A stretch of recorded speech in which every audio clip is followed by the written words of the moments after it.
Let's turn our focus back to former President Jacob Zuma. Of course, he was found in contempt of court by the Constitutional Court yesterday. He now has 5 working days to hand himself over for a 15-month jail term. If you listen to members of his family and the MK-MVA outside his eNCA home, it seems the former president is not planning to hand himself over.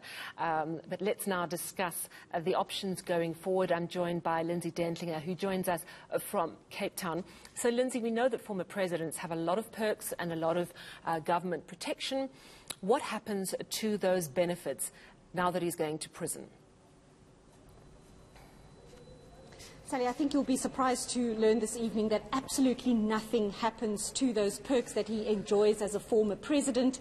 Those are regulated by the Public Office Bearers Remuneration Bill, and no provision is made in the law, Sally, for retracting or taking away any of those benefits that former presidents and deputy presidents and MPs and the like enjoy at the behest of the taxpayer. For example, a pension and a medical aid. Those are all guaranteed to former presidents, and there is no provision in the law to take that away from any of them for any reason, including being convicted of a crime.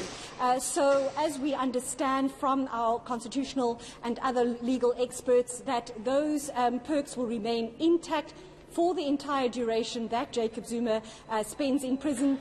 Things like his security detail, that is not regulated by law, and it's a bit murky as to exactly how those are determined.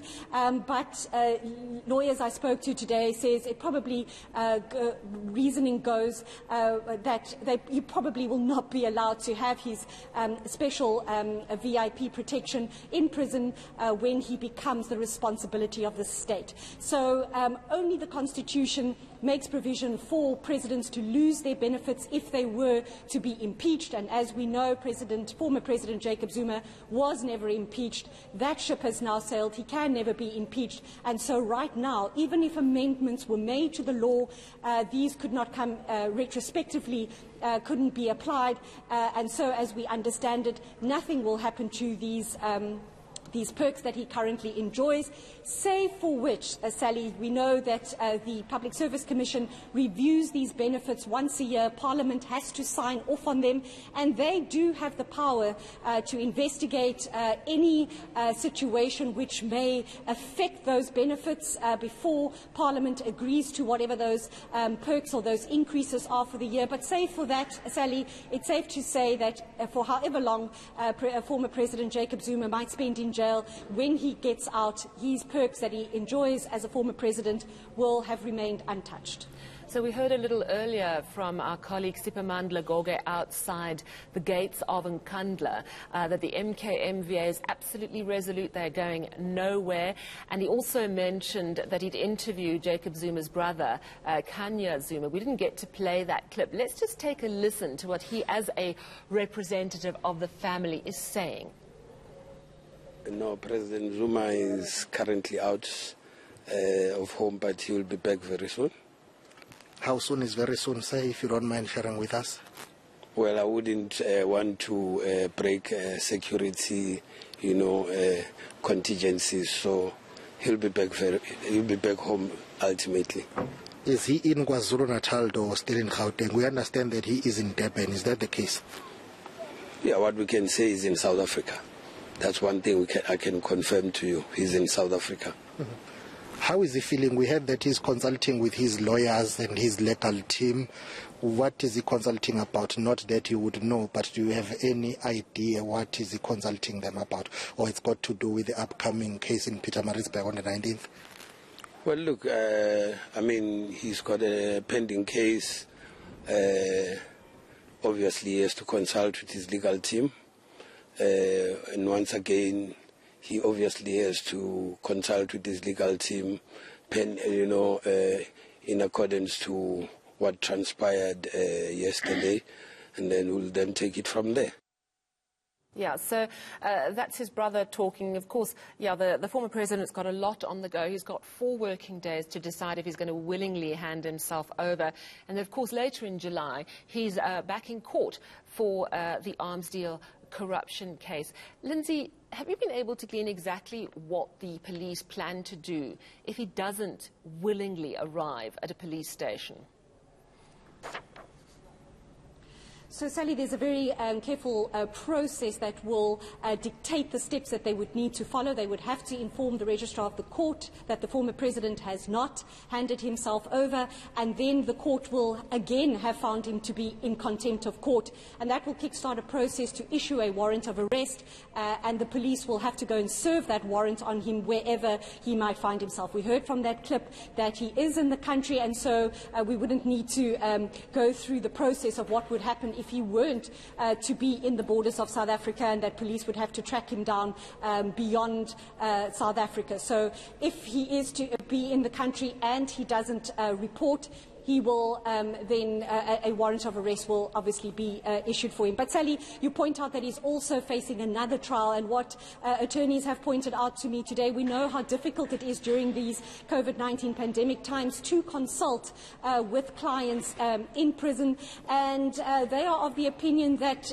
if Jacob Zuma were to report and is incarcerated ahead of that trial, that it could result in delays in that arms deal corruption trial, because legal teams might not have the kind of access to him as they have at present to consult and to discuss the case with him. So should he then continue to attend that trial, he will no longer walk through the front doors as we have seen to date. He will arrive in a uniform handed to him from correctional services unless he applies to the court otherwise.